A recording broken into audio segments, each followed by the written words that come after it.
Yo, what's up mga kasipol? For today's video ay kagigising ko lang mga kasipol at dito ako sa baba ngayon at magpa-prepare muna ng ating makakain mga kasipol kung ano naman yung ating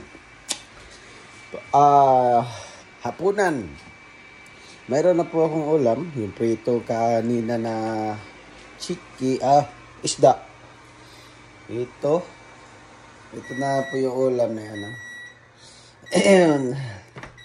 2 piraso po yung aking pinirito kanina mga kasimpol. Ayan po ay sariwa po na isda. Tawag sa amin yan, perit. Pero sa iwan ko sa Tagalog. Tawag sa Tagalog. Nakalimutan ko ang tawag dyan mga kasimpol. Ngayon naman, nag-iinit tayo ng ulam din. Ako iniinit ko muna yung ulam mga kasimpol para dito sa Renji Ubin. I-renji ko lang muna.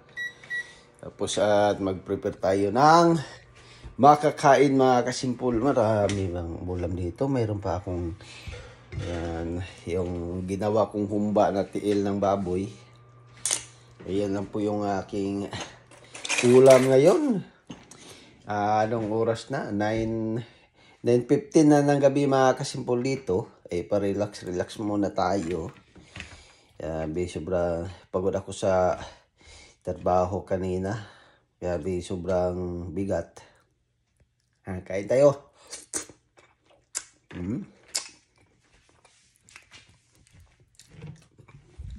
Sa pwesto ko. Isang masin lang. Ang kaso lang, medyo mabigat. Tapos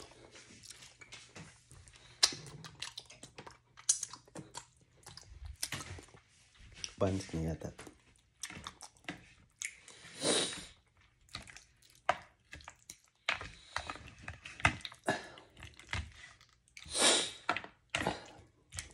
Sobrang lang yung tawag nito. Mahaba yung oras mga kasimpol. Yung trabaho ko gagabi. Ang kaso ay sobrang bigat at saka sobrang baho. Yan po nga yung mata ko, parang ayan, dito sa ibabaw na talsika ng bari. Napakainit pa mga kasimpol, parang napapaso yata. Dahil mahapdi sa ibabaw ng mata. Kaso walang pag ispray ko ng hangin ay tumalon yung bari. Mabuti hindi pumapasok mismo sa mata mga kasipol, dito sa ibabaw tumama ito.